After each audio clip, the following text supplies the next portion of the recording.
रामकृष्ण हरी. अवधूत चिंतन श्री गुरुदेव दत्त. आपल्या हिंदू धर्मामध्ये 12 महिने आहेत, चैत्रापासून ते फाल्गुन महिन्यापर्यंत. प्रत्येक महिना हा प्रत्येक देवतेला समर्पित केलेला आहे.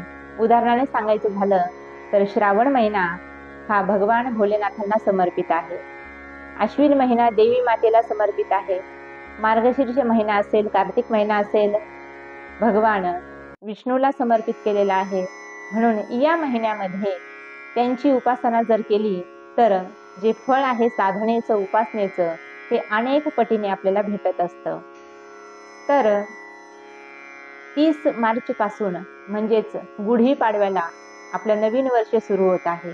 मग पहिला दिवस आहे चैत्र महिन्याचा. मग या चैत्र महिन्यात सुद्धा आपल्याला आपल्या कुलदेवतेची उपासना करायची आहे. कुलाचाराप्रमाणे जे काही आपल्या कुळात सांगितलेलं आहे, परंपरेनुसार जी रूढी परंपरा असेल त्यानुसार आपल्याला कुलदेवतेची सेवा करायची आहे, उपासना करायची आहे. का करायची आहे त्यामागे सुद्धा अनेक कारणं आहेत. काहींचं लग्न जमतं पण लग्नापर्यंत काहीतरी अडचणी येत राहतात, म्हणून ते लग्न रद्द होतं. काहींची मुले अभ्यासात हुशार असतात पण काही केल्या पास होत नाही. काहींना व्याधी जडते, रोग जडतो, अगदी साधारण असतो पण तो काही केल्या बरा होत नाही. घरामध्ये आर्थिक चणचण भासते. तर या सगळ्या ज्या गोष्टी आहेत किंवा पितृदोष असेल, हे सगळं कशामुळे होतं तर आपल्या देवतेंच्या अवकृपेमुळे. मग आपल्यावर, आपल्या प्रपंचावर आपल्या कुलदेवतेची कृपा आपल्याला व्हावी असं वाटत असेल तर अनेक काही सेवा आपल्याला करता येतात. सगळ्याच सेवा करणं कुणाच्यानेही शक्य होत नाही, म्हणून जमेल तेवढी सेवा आपण केली पाहिजे. मग काय काय केलं पाहिजे? अनेक जण अनेक प्रकारच्या सेवा करतात. या चैत्र महिन्यामध्ये अस्त्रांच्या नावाने 7 सुवासिनी बायकांना आपण आपल्या घरी बोलावून जेवू घालायचं आहे. त्यानंतर आपल्या कुलदेवीच्या साठी, आता कुलदेवी प्रत्येकाची वेगवेगळी आहे, तरी सुद्धा 5 किंवा 7 सुवासिनींना जेवू घालायचं आहे. पुरणपोळीचं जेवण त्यांना द्यायचं आहे. म्हणजेच माता राणी आपल्यावर प्रसन्न होईल. याच महिन्यामध्ये शनिवार पाहून 7 किंवा 9 मुलांना आपल्या घरी आणून त्यांना सुद्धा जेवण द्यायचं आहे. हे कुणाच्या नावाने असतं तर आपल्या घरामध्ये, आपल्या वाड्यामध्ये मुंजा म्हणून जे दैवत आहे त्याच्यासाठी ही सेवा केली जाते. त्यानंतर सुवासिनी बायकांना आपल्या कुवतीप्रमाणे, आपल्या आर्थिक स्थितीप्रमाणे त्यांना सौभाग्य अलंकार, साडी चोळी अर्पण करायची आहे, ती सुद्धा कुलदेवतेच्या नावाने. म्हणजे ही जी आपण सेवा करतो आहे सगळी, ही कुलदेवतेच्या चरणावर आपली रुजू होत असते. त्यानंतर काही उपासना आहेत, त्या सुद्धा मी अगदी थोडक्यात तुम्हाला सांगते. या महिन्यामध्ये, चैत्र महिन्यामध्ये पहिल्याच दिवसापासून, गुढीपाडव्यापासून रामनवमीपर्यंत आहे नवरात्र. मग या नवरात्रीमध्ये सुद्धा आपल्याला सेवा करायची आहे. ती सेवा प्रत्येकाला माहीत आहे.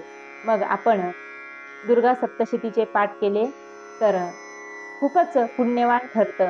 पण ज्यांना जमत नसेल त्यांनी वेळेनुसार पाठ केले तरी चालतील. 14 पाठ आपल्याला करायचे आहेत. तुम्हाला जेव्हा वेळ भेटेल तेव्हा तुम्ही ते पाठ करू शकता. नाही नवरात्रात जमलं, अडचण असेल तर चैत्र महिना संपेपर्यंत केव्हाही 14 पाठ तुम्ही करू शकता. 7 दिवसात 14 करा किंवा 14 दिवसात 14 करा. पण ही सेवा जर केली तर देवी मातेची कृपा आपल्यावर होते.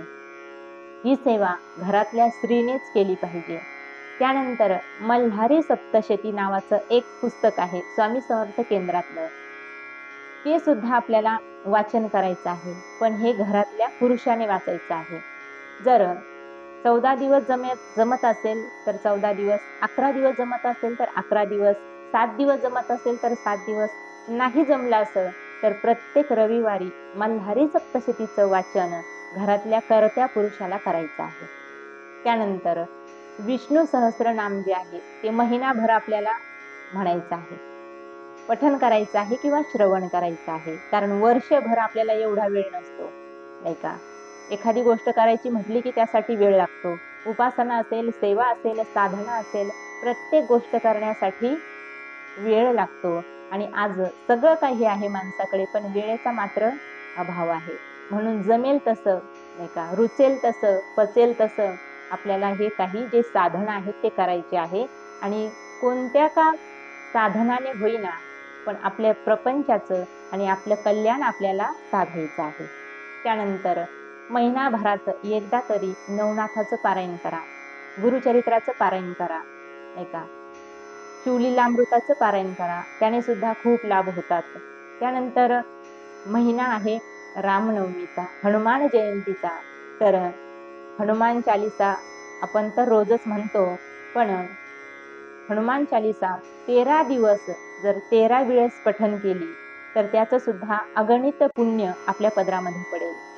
त्यानंतर आहे सुंदरकांडाचा पाठ, नाही का. रामनवमी असल्यामुळे महिनाभर आपण जर सुंदरकांडाचा पाठ केला, तर प्रभू रामचंद्राची कृपा आपल्यावरती निश्चितच झाल्याशिवाय राहणार नाही. त्यानंतर बजरंग बाण आहे, नाही का. आपल्यावर जे काही आकस्मिक संकट येतात, दुर्घटना होते आपल्या जीवनामध्ये, त्यापासून आपल्याला बजरंग बाण हे स्तोत्र वाचवत असतं. तर घरातल्या करत्या पुरुषाने हे पठण केलं पाहिजे. मग ते 11 दिवस करा, 21 दिवस करा किंवा 16 दिवस करा. जमेल तशी सेवा आपल्याला करायची आहे. त्यानंतर व्यंकटेश स्तोत्र, नाही का, अत्यंत प्रभावी हे स्तोत्र आहे. महिनाभर कुणीही याचा पाठ जर केला, नाही का, दररोज 21 वेळा जर याचं पठण केलं, तर त्याचं सुद्धा खूप पुण्य आपल्या पदरामध्ये पडणार आहे. आता तुम्ही म्हणाल, एवढ्या सेवा आपल्याला एकदाच करायच्या का? तर नाही. तुम्हाला याच्यातल्या ज्या सेवा आवडतील, नाही का, जेवढा तुमच्याकडे वेळ आहे, तेवढ्या या सेवा आपल्याला करायच्या आहेत. आणि कुणी म्हणेल आम्हाला अजिबातच वेळ नाही, तर मग दररोज एखादा जो मंत्र आहे, नाही का, तुमचा सर्वसिद्ध मंत्र असेल, त्याचा सुद्धा तुम्ही जप करू शकता. मग 1,00,000 करा, 1,25,000 करा, नसेल जमत 51,000 करा किंवा 21,000 करा. वेळेनुसार आपल्याला हा जप करायचा आहे. देवी मातेचा कोणताही मंत्र असो, त्याचा आपल्याला जप करायचा आहे किंवा 9 जो मंत्र आहे, त्याचा सुद्धा तुम्ही जप करू शकता. ही साधना कशासाठी करायची? तर भगवंताला आपलंसं करण्यासाठी. दुसरी गोष्ट म्हणजे त्यामागे आपली सकाम साधना आहे, नाही का. आपल्याला काहीतरी हवं आहे, त्यासाठी सगळं आपण करतोय. आपल्या प्रपंचावरती आणि आपल्यावरती भगवंताची कृपा व्हावी, एवढंच आपल्या मनामध्ये निश्चित ध्येय असायला पाहिजे. आणि हे सगळं जर जमत नसेल, तर उठता बसता आपण भगवंताचं नामस्मरण करू शकतो, नाही का. उठता बसता म्हणजे कधीही म्हणा, नाही का. हरिमुखे म्हणा, हरिमुखे म्हणा, पुण्याची गणना कोण करी. आमचे नाथबाबा सांगतात, हरी बोला भांडता, हरी बोला कांडता, उठता बैसता हरी बोला. भगवंताचं नाम घेण्यासाठी काळ वेळ नाम उच्चारिता नाही, दोन्ही पक्षी पाही उद्धरती. केव्हाही भगवंताचं भजन करू शकता, नामस्मरण करू शकता, पण मंत्रोच्चार जर करायचा असेल, तर तो नियमाने झाला पाहिजे. म्हणून या महिन्यामध्ये ज्यांना जशी वेळ भेटेल, नाही का, जसं तुम्हाला तुमच्या प्रपंचातून, तुमच्या कार्यातून वेळ भेटेल, तशी उपासना करा, साधना करा आणि भगवंताची, देवी मातेची, कुळदैवताची कृपा प्राप्त करून घ्या. राम कृष्ण हरी.